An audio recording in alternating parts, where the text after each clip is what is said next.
Hey everyone, welcome to the 451st episode of Just Shoot It, a podcast about filmmaking, screenwriting, and directing. This episode is brought to you by patrons Chris Weil, Kyle McConaughey, Jason Apple, Josh Hansbrough, Ben Donovan, Matt Mendoza, and Andy Landon. Got a bunch on this one. I'm Oren Kaplan. And I'm Matt Unlow. Today we are talking storyboarding and Previz. Oren and I have been refining this process for a long time. One of the big advantages of working in commercials mostly is that you get to be exposed to different storyboard artists. There are different Previz expectations, and you get more reps in. Right, you shot listing, prevising, showing it to people, shooting it, cutting it, rinse and repeat really, really quickly. When the rubber hits the road and you see what's working and what isn't working in front of an audience, when it's at a PPM versus in front of a crew, all of that stuff really forces you to rethink things. We've seen, obviously, that like devoting that time pays off dividends. I think that directing is like 80% prep. I mean, didn't Hitchcock say it was like 99% prep? And usually, like when you go to a tech scout, like someone from production will print out the storyboard and you just take people through one shot at a time. And everyone is like, oh, this is where we'll put the lights. This is where we'll put the actors. This is where the stunt people go. And so, yeah, I do think if you did an amazing job with the storyboards, like you could get hit by a truck on the way to set. And sure. And they could still probably make the commercial without you being there. Yeah. Yeah. If you really prep something super well and then you get like a stomach flu or something, between the AD, production designer, and DP, they probably could get it there. Right. Yeah, totally. It kind of depends on the actors, honestly. Like if the actors know what they're doing, and the project in general, but yeah, for sure. Like if you've done a good job of communicating, people are pretty well clear on what they need to do. Right. Now, when you produced a movie last year that your wife directed. Sure. See you next Christmas. It was a few years ago, but yeah. Yeah. Anything that was before last week, I call last year. Yeah. My kid just turned 3 and the movie was released the day before she was born. So, okay. So I'm pretty accurate. I'm pretty close. Yeah. So what you're saying, did you storyboard at all for that? It's a narrative rom-com. Yeah. Yeah, absolutely. So when I say you, I mean mainly Chrissy. What was the movie that we did was episodic. It was over the course of 6 years. And so each year got to effectively feel like its own short film, right? Each chapter was, say, 12 to 15 minutes, basically. So that made them bite-sized chunks where you could really tackle them, which is one of the advantages to shorts and just short form content, what you were alluding to before. It's concise enough that you can really go frame by frame without feeling insurmountable. So this film had that already. Now, effectively, my wife was either owed a favor or called in a favor to get some boards done with artists that she knew and liked. And so, but only, I think only one scene, maybe 2 scenes, give or take. But what she did, we had Mark Evan Jackson, who was on The Good Place in Brooklyn Nine-Nine, and she just wanted to make sure that was really dialed in because we only had so much time with him. And also all of the other famous people in the movie were also in that scene. So it was the highest stakes, even though it wasn't especially complicated. She just wanted to make sure she had it dialed. Similarly, there was a scene that took place maybe just a little bit earlier in the movie. It's immaterial, but it was in a hallway, basically. You know how like at parties, sometimes people all just like hang out in the kitchen or while they're in a hallway for the bathroom. Yeah, or whatever. Yeah, it was like you're always in these kind of cramped places for whatever reason, even though there's plenty of room elsewhere. Somehow people just kind of all end up in these condensed little spaces. And so she had a scene with 8 people in a hallway, a tiny hallway, but effectively the size of a closet. And so, that's sort of like dealing with like a dinner table scene, right? Like eye lines are all over the place, but also because the quarters are so close, literally figuring out how to get the camera into the right shot so that we could frame people out. We wanted to make sure that we had singles and 2 shots of people so that you could edit it nice and quick. It needed to be very staccato. So that actually took a lot of previs as well. And not to jump ahead, but they didn't have boards on that. So they shot previs on their phone, basically. And that we did a lot of. definitely. Any stunt, anything that was especially complicated, she would shoot on her phone and then cut in advance. And we were fortunate because the first half of the movie took place. Did you have 8 people standing in for when you're doing it? I think we did for that. Yeah. Or I can't remember what the equivalent would be, but yeah, definitely. She was really, really thorough with it. And as a result, in that scene in particular, it was one of the few scenes that we were like very ahead of schedule on because it was so thoroughly planned. Because it wasn't like it was that hard. It was just like my point before of like, oh, problems reveal themselves. You frame it up and you realize, oh, shoot, this person is in their shot and we kind of don't want them to be. So maybe we need to adjust the blocking a little bit before we're actually rolling, or we need to lens up, or we ended up taking the doors off the hinges so that we could like get a little bit further out and cheat things and stuff like that, you know. But again, we figured all of that out before another cameo was in the scene, basically. Right. Yeah. You know, I've done a couple features and a bunch of episodic branded content, and I didn't really start storyboarding until I started working in commercials. Yeah. My features 100% were not storyboarded. I had shot lists, and I would go with the DP, and we would find kind of the master shot for every scene, and then kind of go naturally. Okay, this is where the coverage would be. This is where the line is. Then they walk over here and master. When you say the master shot, you really, correct me if I'm wrong, but essentially you're also sort of just figuring out the blocking. Like you say, okay, well, naturally someone would go from A to B and then stand up or do this or whatever. And therefore the shot, the angle that makes sense to cover all of that is here. Right. And then what are the pieces you need past that? Yeah. I mean, for my feature, I think I had just a really simple approach, which is, and I assume a lot of people, especially when they start filmmaking, do this, but you walk into a location, you say, where is the most beautiful angle of this location? Where can I get the widest shot that hopefully is telling some story, is establishing where we're at, is good for lighting, and is good for blocking, and then try to figure out where to put the actors in that location. And then, like, is it a movie where you're shooting handheld over the shoulder shots? So now we figure out what the background is for those two things, right? As we're scouting. And like it never really, again, when you're directing your own narrative project, you kind of get to decide when to move on. So I never really needed to pass it by anyone. I'll admit my producers were quite nervous going into the movie. It was my first movie. I mean, we were spending a lot of money. We'd raised a lot of money, a few $100,000. We're all in Rochester, New York, hoping this works out with an entirely unproven team. And they had no idea what I was going to shoot because they're not the type of producers that read a shot list thoroughly. Right. Well, what's the shot list say? Establishing waterfall, or like looking down the path as little Matt walks down the path. The camera jibs up, pans right, and we see the entire waterfall. And I remember that shot specifically. It was like one of the first. Did you really write that? Do you think? I might have just worked it out with the DP too.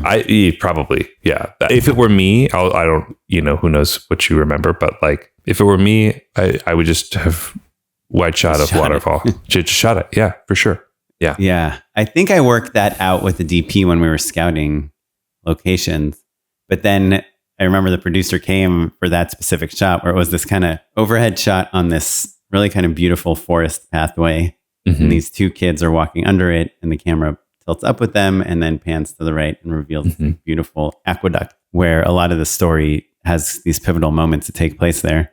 And the producer told me that after he saw that shot, it was on a day, it was already such a crazy day. We wanted to cast this kid named Mikey or something. And so we cast Mikey. And when Mikey showed up, it was the wrong Mikey. And it was like the kid that was by far the worst possible. No. It was a really small part, but he had like one line and he had to have this one exchange. And the producers were like, Oren, hey, listen, we got to talk to you. You brought the wrong kid. He's got the same name. Mikey. And I was like, which one is it? And they showed me, they're like, he's the one sitting over there with his parents. I was like, oh, fuck. It was so bad. And they're like, well, we don't really have time. You're kind of in the middle of the forest. Yeah, sure. And in Rochester, New York, it's not like we're in LA, Yeah.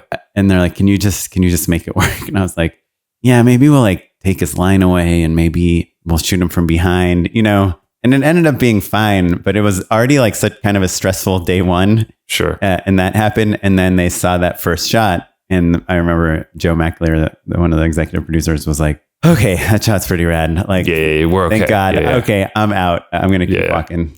Actually, I think it actually started with an insert of a shot, and then it kind of lifted up to that. So I think it was kind of a combo, kind of a cool, like, it's a good shot. Orson Welles-y type of shot. Sure. So yeah, but I understand in commercials. When I first started working at Disney, I remember we were prepping for the first episode of this high school dramedy, and I had done all these sketches and comedies and things. So I felt like, you know how it is. Like when you start out, you just think you're so good at filmmaking, and then you realize how not good you are after a little while. At that time, I still thought, yeah, Matt, we're pretty mediocre. But at that point, I thought I was like amazing as a filmmaker. I'd made all these viral YouTube videos, and my boss, like a couple of days before the shoot came, and was like, "Hey, Oren, I'd like for you to give me a shot list." And I was so offended by I was like, "What? A shot list?" He's like, "Yeah, I just want to see what shots you're going to get." Hey, and what's the plan? Yeah. And I'm like, "Why did you hire me if you don't trust me? If you need me to write out?" It's so funny because nowadays, and it's the exact opposite. I'm like, and then we're going to do this, and then it's going to be this, and the wardrobe is going to be this teal, not this teal. And people are like, okay, we got it. You don't want to. Teal is fine. Yeah. But every once in a while, teal isn't fine. But so the listeners at home who are like, okay, well, yeah, I get it. You guys are doing a lot of commercials lately. And those, as we've explained on the show for probably 200 episodes, do have different requirements, right? There are different stakeholders who need to sign off on things because, the teal that you were alluding to, maybe that's a brand color and we do have a specific hex code that we need to match, so that it's 100% perfect or whatever. We've talked, like I said, for 200 episodes about how particular clients can be. And that has forced us to refine our Previz storyboarding regimen. However, it also has improved our ability to plan transitions, to see how scenes cut together, and also, especially in a low budget environment, focus fire on what's literally going to be in frame. Right? I was literally just talking to a production designer about this 3 hours ago. The Previz techniques that we have developed over these years maximize small budgets. So even though you maybe don't need to run your shot list or your storyboards or your animatic or your rip-o-matic by anyone if you're an independent filmmaker, doing them helps you understand the edit, understand the pace, and dictate to the team what is going to be in frame versus what isn't, so that they can make it as great as possible, especially when you have limited resources. So that's the other reason why Previz is really valuable. And part of the reason why I love commercials, so you can learn all those things. You do the big toys, spend 3 weeks, 4 weeks, 3 months on 30 seconds, and then bring those skills and what you've learned back to your personal project. Yeah, it is. But, in narrative filmmaking, when you're shooting 10 pages a day, sure, it's hard to micromanage every single moment of every shot, right? Like in the way that you would do on a 30-second commercial or a 15-second. Sure. So the reason I brought up the fact that I hadn't really ever storyboarded before I did commercials was because I don't know anyone that has been trained on how to work with a storyboard artist. Mm-hmm. Like people just say, "Hey, we need storyboards. Here's a storyboard artist." Yeah. What do you do? Yeah. Yeah. Yeah. So, and I think that this has evolved over the years. And I think that you and I have worked with a handful of the same board artists over the years. I'll be like, "Oh, I love this person. I totally recommend them."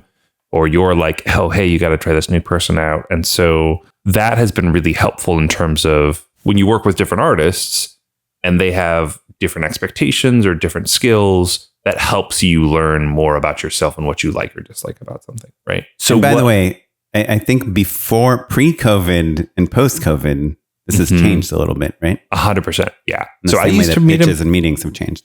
I used to meet in person, and there's an artist that I really loved and still really love, but he's not in town anymore, who was a real pen and paper sort of guy. He'd roll up with like literally pencils and like quills, and was kind of like an old fashioned lo-fi guy. And a real character who I got along with very well as well. And most board artists, I dare to say, come from comics, or at least love comics in some sense, right? And so we often would have that shared language. Like as a longtime comics fan, I think it was a little helpful to just be able to speak in those terms. And like, I'm not afraid of something that feels cartoony or abstract in some way. And, so it used to be that I would just kind of start with like a shot list. And would you make the shot list before you met with the storyboard artist? I would make the shot list before I went with the storyboard artist. But I really, and this is true for all of my collaborators, it was really important to me that I wasn't being too prescriptive early on because I wanted them to pitch things. I wanted to collaborate with them. And so I found that it's a delicate balance of not wanting them to feel like, well, oh, Matt doesn't know what he wants. I could have just gone through and been like, draw this, draw this, draw this, draw this, draw this. But then that crowds out their chance to, like I said, pitch, and all of a sudden becomes a customer service job rather than an artistic collaboration. And so vibe was really important to me. Let me back up a little bit.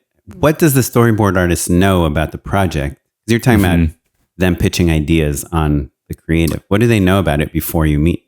Sure. So this is a leading question, Oren, but I like where you're headed. As we've gained more experience, you realize that the more information they have about the geography of the space, what your actors look like, what your product looks like, in particular, those hard details, the more fruitful your boards become and the more fully rendered they become and the less abstract or cartoony they used to be, right? Like in my earliest days, I'd be like, okay, we're on a football field. And that was kind of enough for them to be able to get by. They were in football pads or whatever. But I think that... And that said, a football field kind of has a look in a way that a house maybe... Sure, a house. You're like, okay, well, what sort of house? And I would be like, well, it's kind of aspirational. There's an island in the kitchen and like nothing's too retro or anything like that, right? And so you just end up with a generic looking couch and that would be fine, right? But again, if it was kind of cartoony, the way my early boards like to be, that gives the viewer a chance to sort of fill in the gaps with their imagination. Whereas the more rendered, the more realistic the boards are, I feel like the tighter the gap is between reality and what you're drawing. And so the more prescriptive that ends up being. Over the years, you end up with people who are like, well, you drew a tufted couch. I thought the couch was going to be puffy and tufted like the one you drew. And then all of a sudden you're like, oh, shoot, I better be more clear with what the couch looks like next time so that I don't get backed into a corner on all this. Those are the hard lessons you continue to learn, right? So now, I guess fast forward rather than my primordial days, the main thing I like to give to a board artist is like a layout of the space. And that can be, ideally you have like actual, like a 3D model or something like that. Like if your production designer has had a chance to like build that in SketchUp, that is the most helpful, right? Because then I can be really clear with where the camera is relative to where the props and characters are, and they can draw it very quickly.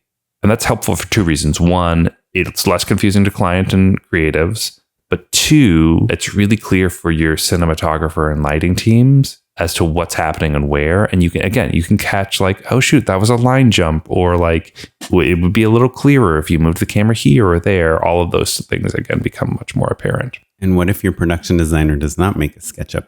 To me, the only time I ever get a SketchUp really is if it's a set that they're building. Oh, interesting. Yeah. Personally, I don't shoot on that many sets. No, that makes sense. Much more on location. Yeah.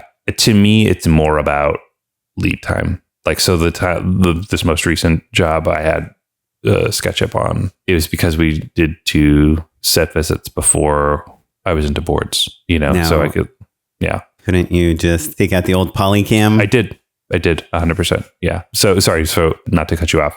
Polycam is an app that you can use that if you pay for the upgraded version gives you blueprint style schematics very quickly and is super helpful. But say you don't have Polycam, and you scan, and just to make sure it's clear, like you can go in a location, scan all the walls, floors, doors, windows, and you have a 3D model. You could get an overhead layout that you can send your storyboard artist and your production designer, or you can even show them like a walkthrough of like the specific angles that you like.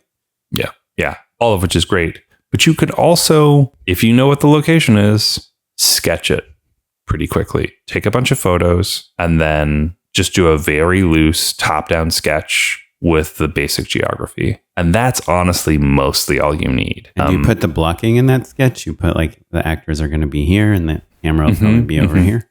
So nowadays, you were alluding to now we do them remotely, right? Like it's much. When was the last time you saw a board artist in real life? Literally not one of the board artists I work with now lives anywhere near Los Angeles. You haven't even met them in person. Yeah, totally. Yeah, same. But so what I do now, honestly, Oren, is I keep a notebook next to me with like big red markers that I confiscated from my kid and just draw it and then and hold it up on the webcam. And I find that to be much faster. You draw the frame or you draw the layout? I draw the both. Both, but more typically the layout tends to be more helpful. Like if you can show a board artist, like, okay, here's a photo of that wall or here's the room or whatever. Here's the top down. I'm showing it to you. And then you draw a little caret for where the camera is supposed to be and like dotted lines for the field of view, more or less. And then circles for where the actors are. That tends to be very illuminating for them. Right. Because like, it's not just that they're great artists. They also understand camera and framing. And so if you can give them that representation very quickly, I think they understand exactly what they're trying to do. Right. Yeah, what do you do, Oren? Because I know you're different. Right. Yeah. What I've noticed is a lot of storyboard artists don't know lenses.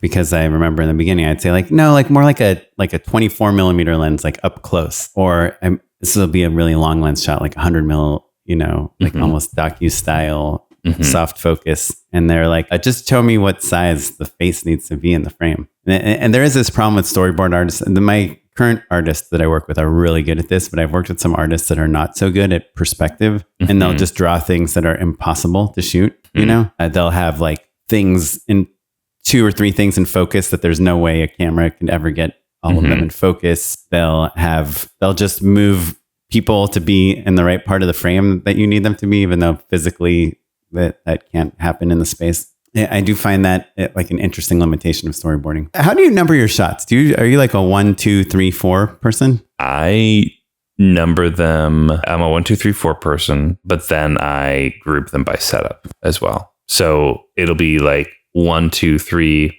space, 4, 5 space, so that I can be like, okay, great. This is 6 setups and 3 shots within this setup and 1 shot within that setup and 2 shots within this setup. Oh, interesting. And what about for something narrative? I will sprinkle it throughout the script as well. So it'll be like you can kind of read it linearly as well. And then I'll also copy all of those shots and put them at the bottom as well in one shot list. Interesting. What if it's like a narrative sequence and there's like 4 or 5 scenes? Do you still go start at 1 and keep going? Yeah, because I want to know the total number, right? Because that's going to be really important to scheduling, and also just in terms of checking your ambition, because I'm trying to be really mindful of how many setups I'm aiming for in a day. And do you use any letters in your descriptions? Like, let's say, really, no. When you're storyboarding, let's say you're going to do a pan from one thing to another. Oh, yes, absolutely. Absolutely. Like if it's shot 1A and shot 1B, shot 1A is the insert, and then shot B is the wide, and shot C is the waterfall. Yeah, absolutely. And that's honestly more important for board artists than it is as a shot list. The reason being, a shot list would just say, establish your shot, start on insert, pan wide, or, pull wide, pan right to reveal waterfall, right? That's 1 shot. That's 3 drawings, and therefore 3 times the cost. Yeah. For a board artist who gets paid by the panel. Yeah. And it is. Sometimes there'll be a really important performance thing, or even not like just a blocking thing where someone is like, they're talking to somebody very excitedly, and then they get distracted by something to their right and they turn their head. And they turn. Yeah, sure. Yeah. And so sometimes you want to just make 2 boards for that, because when you're explaining to people the story, it's really nice to see the head turn and then what they're looking at, and to establish geography. So yeah, so I don't know how I came up with this or why I do this, but I always do like use multiples of 100. So I like that. If I have 1 script, I'll start with my first shot is 101, 102, 103. If it's a multi-part shot, boards, I'll do 103A, B, C, however many panels I want to draw for that one shot. But then if I'm doing a project like a narrative, if let's say I did a short film and it had 7 scenes, I would probably do 101, 102, 103, and then next scene 201, 202, 203, next scene 301, 3. That's nice. That's good. Yeah. If I do a campaign and there's 3 different commercials, I'll do also like one commercial is 100, starts at 101. The next commercial starts at 201. Next commercial starts at 301.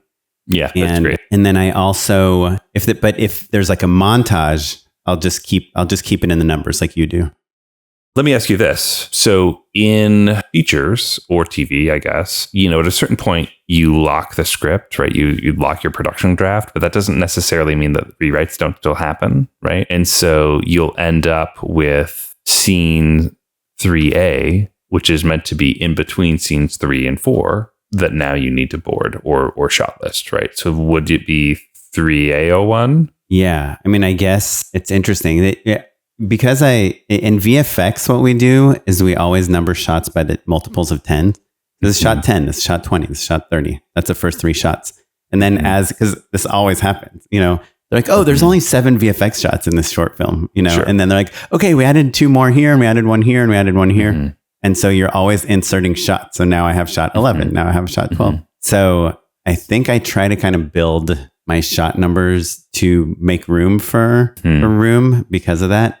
But yeah, in a narrative scripted thing, what's funny is when we slate on a narrative project, we'll start with scene 100 or whatever, and then we'll call it 100A for the next shot, 100B, 100C. It's just a totally different thing. And depending on your script supervisor, sometimes they'll try to match your storyboards to the slate, but usually they just start at 1A. Sure. And then go on B, C, D, and then you get to the next scene, we go to 2. So what's frustrating as an editor, as a nonlinear editor in Premiere, if you have shot 2 and then 2A and 2B and 2C, depends on how you sort it. Sometimes shot 2 will be at the end, That's annoying. That's and really so annoying. That's why I like to always start on 2A to 2. And that's why I start my shots like 101 instead of 100. I don't know. I guess I'm trying to build some sort of system, but anyhow. I like that very much. And I like getting really nerdy about that for sure. Yeah. And then it gets super frustrating because nobody respects your numbering and everyone is like changing things around and they're rearranging stuff. But so I'll make this Google Doc and I'll just have shot 101 wide establishing, push in on the living room, shot 102, reverse 2-shot, low angle, pushing in on the couch. Guy grabs the Oreo cookie or whatever. And then, so I'll write the entire shot list first. And then if I ran out of time, that's what the storyboard artist gets. And then I literally have to describe every single shot. But if I have time, which is, I much prefer this way, I will start putting in images. If I have all the time in the world, I'll draw and Procreate my like really crappy version of the thumbnail of the frame. But what I've been doing recently is I'll share usually a Dropbox folder with photos of the locations. I'll share, any other references. This is what the fight scene is going to look like. This is what the casting is going to look like. Even if we haven't cast it yet, I'll be like, just from the headshots I've seen, I feel like someone like this is going to be the main character or something like this. I've been sending wardrobe references because I've been trying to, I don't know if I've talked about it on the podcast, but I feel like wardrobe is a weak spot for me as a director. And I've always just kind of relied on, costumers and other departments, agency people, other people to really have opinions on that. And I feel like a lot of my work has suffered with for like it. A plaid shirt with like unbuttoned with a generic t-shirt underneath. Yeah. You're describing almost what I'm wearing, but not. No. Well, I think that's also just like when you get stuck in like Comedy Bro, football commercial. Right. Yeah. And I do have that tendency to try to dress everyone like me and try to dress up women like my wife and all the kids like my kids. But recently I've been trying to go to Pinterest, make boards, like even like ask, right now I'm working on a campaign that has a lot of different audiences, Korea, Thailand, Saudi Arabia. And I've been really trying to do my research in terms of what people, like what does like a college kid wear in Korea? Do they wear hoodies or are they like more button down? Like, are they a little preppier or cooler or hipper? Anyway, so I put wardrobe. And then what I've been doing is I have been trying to insert photos of myself just acting out the parts, like the key poses. Oh, that's interesting. And I've been doing the very easy way to do it is I just have my QuickTime. I just run QuickTime on my Mac and you just act it out. Yeah, record it. Yeah. And I try to frame it. I try to get the size accurate. And then the other thing I do is, I think because we do a lot of comedy and we do a lot of parody and we do a lot of referential things, I try to find a lot of references. And because you and I, we're doing these treatments, which for commercials is normal, but for a feature, you'd make like a lookbook or mood board, inspo images. You can go to Shot Deck or whatever and find kind of mood. So I'll start kind of taking those shots as just like ideas for framing, for blocking, for angles, or even just for shot sizes. Something I've been thinking a lot about lately is just like, what is the first shot of the commercial? And I do find that a really wide establishing shot is a great way to start a commercial. Every once in a while, like close up is the way to come in, or unless it's a oneer or something kind of fancy. But if you've got no ideas, just start with a wide establishing push-in. It's just it's just classic, and it just brings you into the story and shows you the environment and the characters, and it's a great way to start if there isn't a better way. And so I've been kind of trying to put those. And so, I'm happy to share my Google Docs. If anyone cares, they can DM me on Instagram. But so that's what I've been doing. And this new discovery is just this QuickTime thing. And if I'm really in a rush, I'll just like screen capture my QuickTime window and into a JPEG and just email it, or stay it or WhatsApp it or whatever. So, okay. So this is all great. And this is all meant to be in advance of the call, right? Is what you're saying. Yeah, I do it on the call also, but it just takes me longer. I like explain it and then they start drawing it. And I'm like, no, it's a little more like this. And sometimes the rough, when you're on with the storyboard artists, they're just doing quick sketches. So then they send you the sketches, right? At least who we work with a lot. She'll send us a rough version and we'll give notes on that. Then she'll do the final version. But also, I think you are leaving out, there is the thumbnail version that's happening in real time, right? Yeah. And so... But sometimes you don't quite get expressions and stuff in that thumbnail version. Yeah. And I get... now I'm feeling self-conscious about my expressions, but like... of your characters? Or of my characters, of my characters. I was like, the acting is always pretty good in the boards. But I think that if there are specific frames where you're like, I need to really drill in on this... effectively you're going through each thumbnail board by board and kind of like they're doing like a basic sketch, like a very, very basic sketch to show you like, hey, do you mean this? And then you can say yes or no, right? That I think maybe helps me bypass your Procreate step, right? So like you were saying, sometimes I'll just draw them in Procreate and then send them to them and they'll refine them and make them better. I think that most of the time, and maybe this is a difference between the sorts of shots that you're pitching versus what I'm pitching, most of the time it's relatively clear. And when it isn't, they'll do a quick drawing and I'll be like, no, it's not like that. And then that's when I pull out my trusty notebook and I will draw it very quickly right then. And then it becomes this iterative process where I show it to them. And when I say I show it to them, it's 2 circles for faces and 2 more circles per circle for eyes. And like, it's as stick figure-y as possible. And then they do another thumbnail that's more evocative and we can fix it that way, basically, rather than doing each frame myself. I feel like the conversation, maybe I'm just being lazy. I don't know. But like that. I think you're right. There. I guess I've heard of directors that that just have the storyboard artists go off the script and draw storyboards and then they work off of that. Like we're the storyboard artist. And we know personally storyboard artists that do the first pass on their own. And I have been interested. Sometimes I've worked with board artists where I'm like, okay, like I blocked out 4 hours. Let's go. And they're like, okay, you're just going to talk to me. And then I'm going to come back with boards. I'm not drawing in front of you, bro. Right. And I'm kind of like, well, okay, then I guess. Well, that's why I started doing my own sketches because I actually find it quite painful to describe shots one at a time with storyboard artists. And sometimes it doesn't bother me at all. That's interesting. I don't quite know what the shot is yet. And I'm hoping they give me ideas and they'll kind of start giving me ideas, but I feel like a lot of directing which I want to call out. That's collaboration, Oren. No, I think, you know what I mean? Like that's not, you being lazy or you falling short in some way. Like not knowing and then working with someone who's great at helping you figure it out is the gig. You know what I mean? Totally. But I feel like, I don't know, maybe it's just because I do a lot of commercials or something that I just feel like the storyboard artist would prefer I just tell them what I want, Yeah. And so I feel like when I do my sketches, I'll send them to Juliet. I've been working with a lot lately. And by the time because she's 4 hours ahead of us, by the time I wake up the next morning, I'll send them at night. When I wake up the next morning, she's already sent me all the roughs. And then we're really taking it from like 80% to 95% instead of from 0 to 80.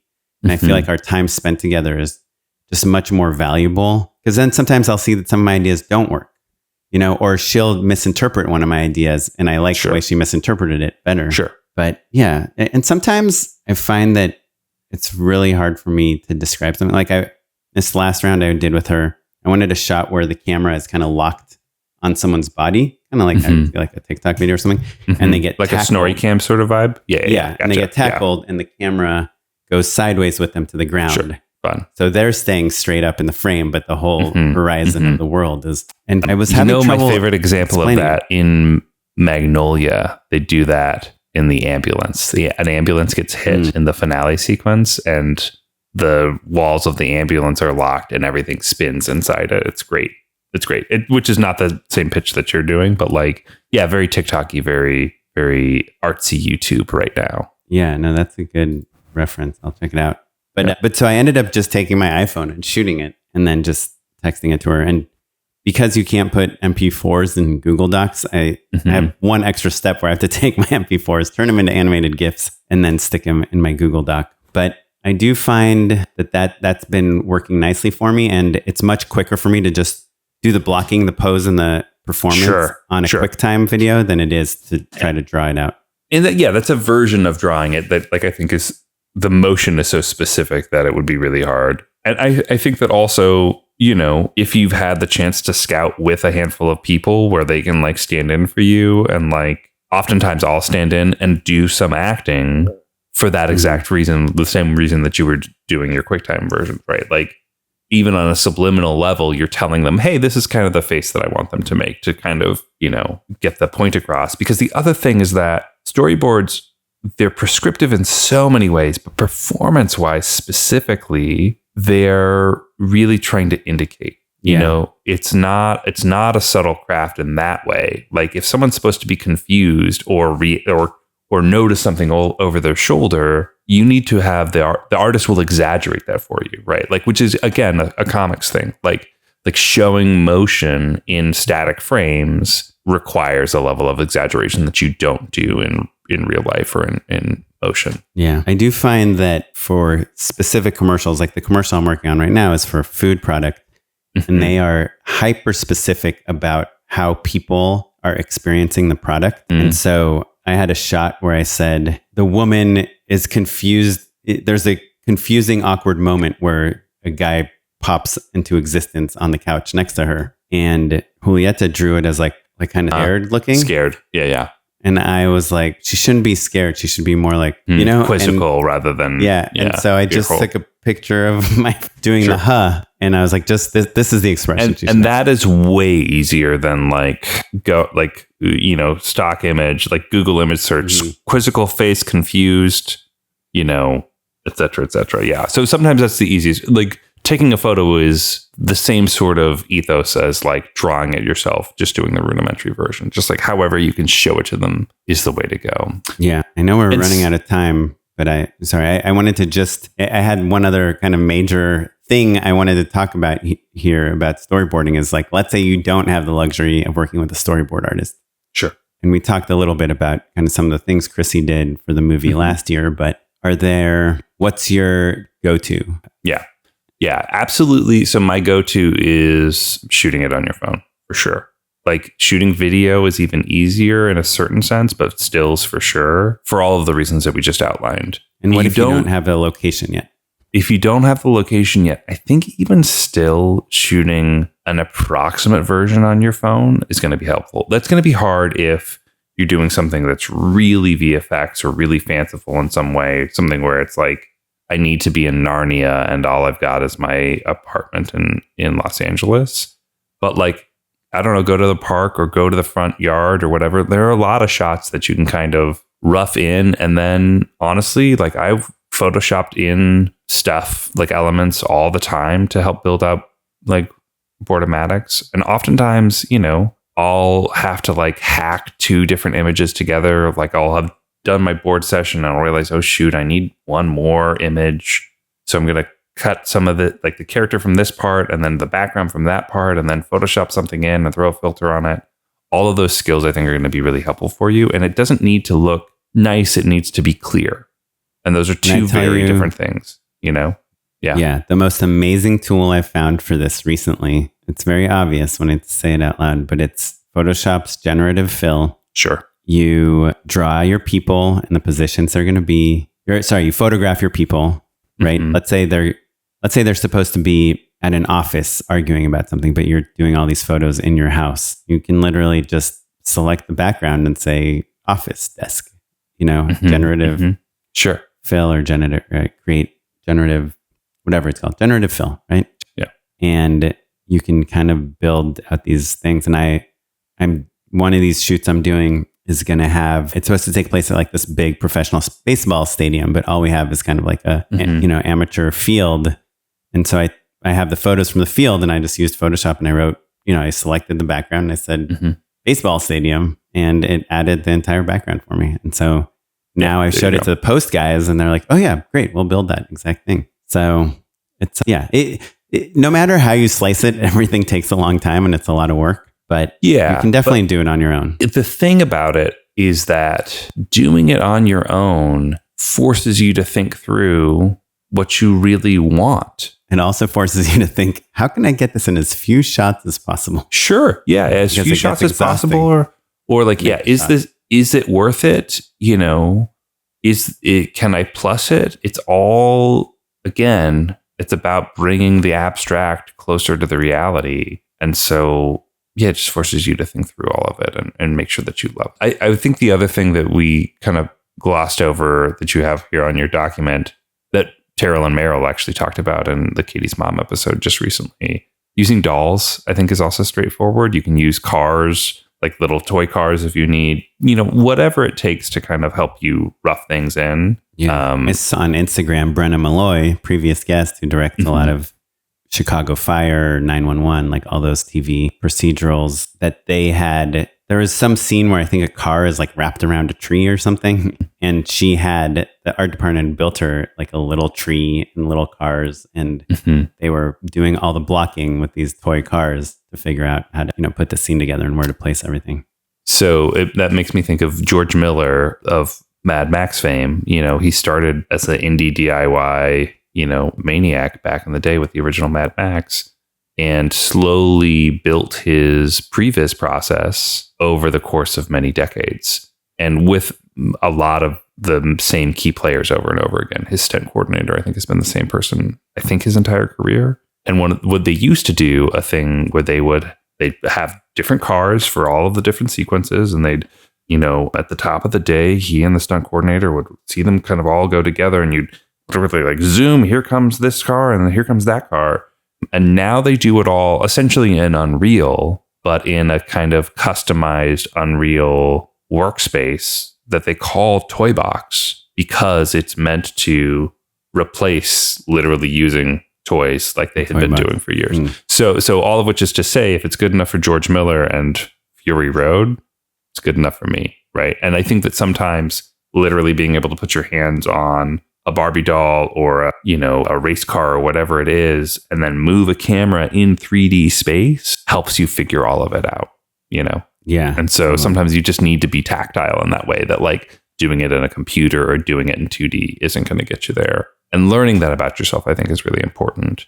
I feel pretty comfortable in 2D and in Photoshop and all of that stuff. I think that's kind of a happy place for me. I don't think I need to like pull out the Matchbox cars to get it done, but I totally get how it would be appealing to a different sort of brain, Yeah. I mean, the one other thing you've done in the past and I've done, especially when I've done parody stuff, is kind of building like a little rip-o-matic, pulling footage, pulling images, and really trying to show what a scene will look like just using existing footage, existing shots. And it's really great for car chases and car scenes because I'm sure Edgar Wright and many people would disagree with this, but I think almost every great way you can block two cars chasing each other and has been done before. Yeah. So you can find it, and you can even find it and be like, okay, we'll do it like this, but it's going to be overhead. I mean, with freaking Ambulance, the Michael Bay movie, you've just gotten every angle of every car chase ever.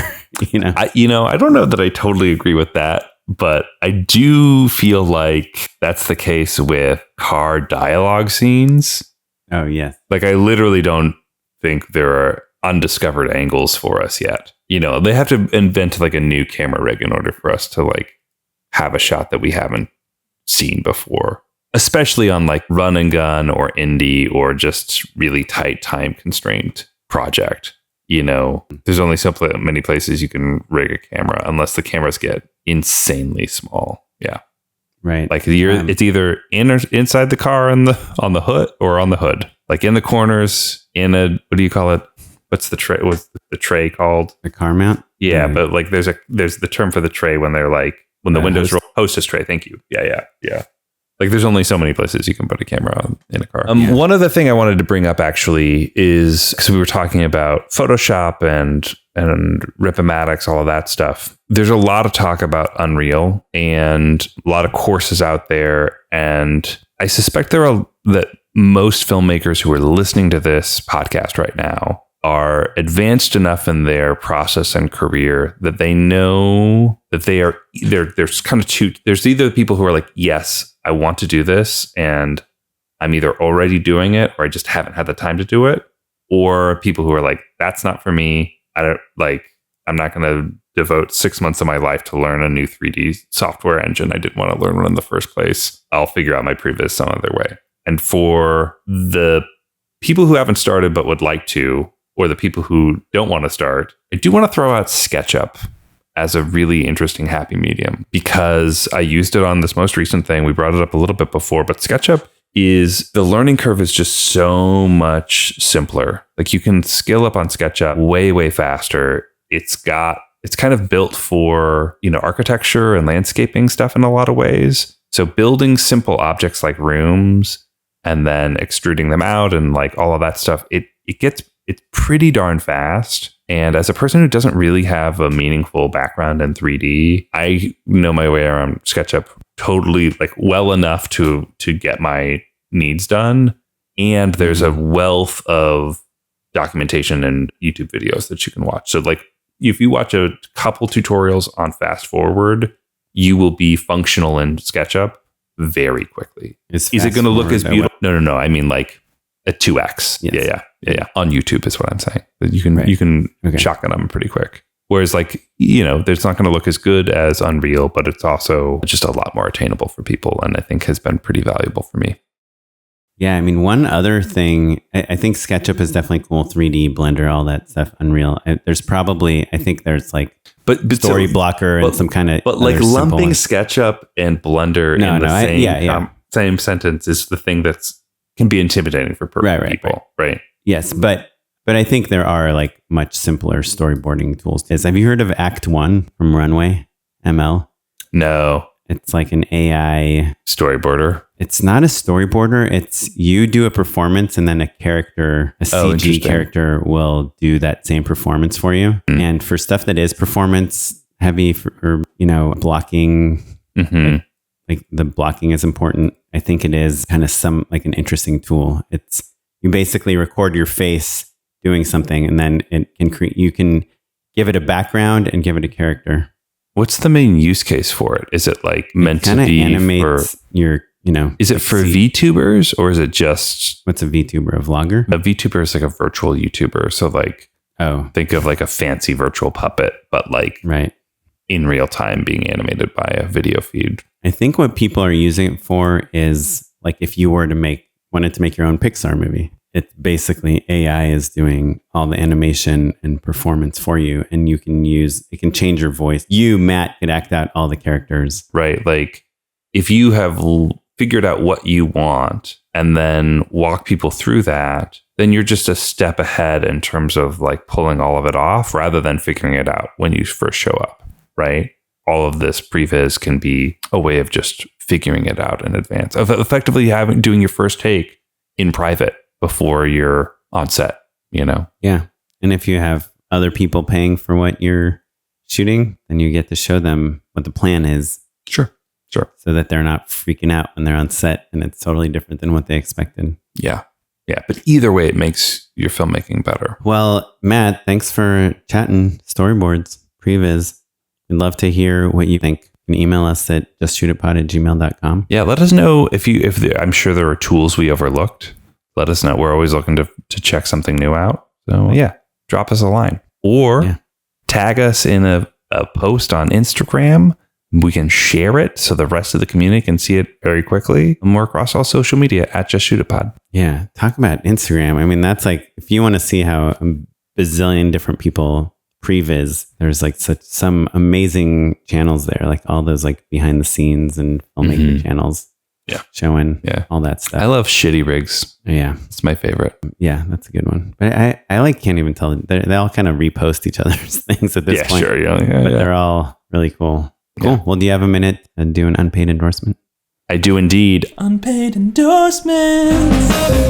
So my unpaid endorsement is a YouTube channel by our YouTube creator named Tyler Bell. Oren, are you familiar with Tyler? Tyler Bell Makes. Tyler Bell Makes. That's right. It kind of started as like a young man trying to like sort of just learn how to make things. And he's slowly evolved into kind of like old school and classic special effects as well. So I watched one called How Hollywood Shot Actors with Arrows Before CGI, where he walks through a handful of rigs and shows us how he did them in like a very YouTube-y sort of way, right? Like it's like that fun mixture of like sort of maker style work and, you know, edutainment. It's like Mythbusters meets Casey Neistat, basically, but with an interest in Hollywood special effects. And it's really charming and great. So I'm going to specifically recommend How Hollywood Shot Actors with Arrows Before CGI. But the whole channel in general seems pretty cool. I subscribe. Kaplan, what you got? Cool. I'm going to give two kind of related ones. One is a new use I found for ChatGPT, which is just helping me find references. I might have mentioned some version of this, but recently I needed to find really good kitchen fights. Action scenes that take place in restaurant kitchens. So I asked ChatGPT, hey, what movies have really good restaurant kitchen fight scenes? And they gave me a list of 7 movies. Which ones? What? Reacher, Jack Reacher, John Wick 4, I think. The Dev Patel Monkey Man. Oh, interesting. That's relatively new. I'm surprised ChatGPT knew it. Yeah, it did. And that was actually one of the best references. The Raid 2. Yeah, you do have to like get a little stern with ChatGPT though, because some of the movies it told me, I just could not find any restaurant kitchen fight scenes in. By the way, it says if it tells me Final Destination 5, I'll go to YouTube and I'll write Final Destination 5 kitchen fight scene. But so I had to say to ChatGPT, I said, please, unless you are 1000% sure, do not tell me that a movie has a kitchen fight scene. If it does, I will unfortunately have to tell your creators to delete you off. I mean, I have to threaten ChatGPT quite a bit. Yeah. That was one kind of research thing. The other thing that's also related to searching for things online is my daughter has started Googling. She's 8 years old. And so she Googled Oren Kaplan daughter, you know, my wife, Kara Lewis' daughter. What happened? So not much came up for Oren Kaplan daughter. You win. It just made me think, you know, I worked on 2 horror films, just like, Daddy, like, why is there blood on this picture, like by your name, you know, because it was the cover of some horror film I worked on. Sure. Yeah. And I just realized if you are ever planning on having kids, be careful of what you're leaving as your digital footprint, because they will Google you and they will find it. And so my daughter was looking through my high school yearbook, and I guess there was a whole page, you know, I went to high school many years ago, and there was the, you know, DARE, the drug abuse resistance education program. And there's a whole page in my yearbook where it's like talking about how drugs will kill you or something. And I think we had some assembly where they had like some representation of how many students die from drug use every year. And my daughter read it and she started crying. She was reading it in bed. I don't know. Now that my daughter is like looking for all the stuff we've ever put online, and my wife and I used to make kind of raunchy, inappropriate sketches and stuff. Like, I'm like, just be aware, because I feel like a lot of young people nowadays just, it's like no holds barred with what they'll post online. Yeah. Yeah, definitely. So yeah, those are my two kind of unpaid endorsement thoughts of the week. I would Google every teacher I've ever had for sure if I was in college now, right? I think there's a weird thing about like Hollywood people, which I would unfortunately include ourselves in. Sure, maybe where we Google each other. We care. So now my kid is in daycare. We're getting to know the parents, and we have Googled everyone and know about their careers and have not talked about it with any of them. Right. And we're in that weird limbo where it's like, oh yeah, you're this or that or whatever. Like we haven't broached any of the like career statuses of any people. And, there's some people who are pretty successful that we know now. What do you do? Because, we've had previous guests like Micah Fisherman Blue is a good example. You know him from school. He's a showrunner and, like a very successful guy. How did he tell you like, hey, I'm a successful guy? Or like, how do you deal with that? Do you know what I mean? When you know someone in a non-professional way for a long time, but like, how do they, tell you what they've done? Him specifically, he's happy to say so. Yeah. He's happy. He doesn't say I'm successful, but he's happy to talk about projects he was working on, which I like because we have a podcast, so we like talking about. We like to talk about it too. But him, I actually met like right at the beginning of preschool, so I had no idea who he was or what he'd worked on. And I asked him, I was like, "Oh, hey, what's your name? Where are you from? Why did you move?" Like, oh, sure. Like the number one thing is like, where are you from? When did you move to LA? Why did you move to LA? Sure. And it's like, oh, do you still do that? 99 out of 100 times they move to LA for work. And it's like, do you still do that? And they'll be like, no, I'm an actor. And I'm like, oh, cool. My wife's an actor. What kind of stuff do you do? Yeah. I don't know. I find it like really easy and fun to talk about work stuff. And I feel like I let it sleep for too long. I should have just been like, oh, hey, what do you do a year ago? Yeah. I mean, the other thing, like kind of a weird question I ask, but I think you're allowed to ask it in LA is like, hey, so do you work in film? Yeah. Just the assumption. Because how do you feel about the like, oh, would I know anything you've worked on? Because that's kind of a fair question, right? Like, yeah, totally. But because people will be like, how's it going? And I'll be like, oh, I'm good. I just was out of town. And they'll be like, you can give them ins to like, or opportunities to ask you questions. And then you can just reverse it. Anyhow, I don't know. But I love procrastinating, and an easy way to procrastinate is just to talk to the other parents that drop off. Sure.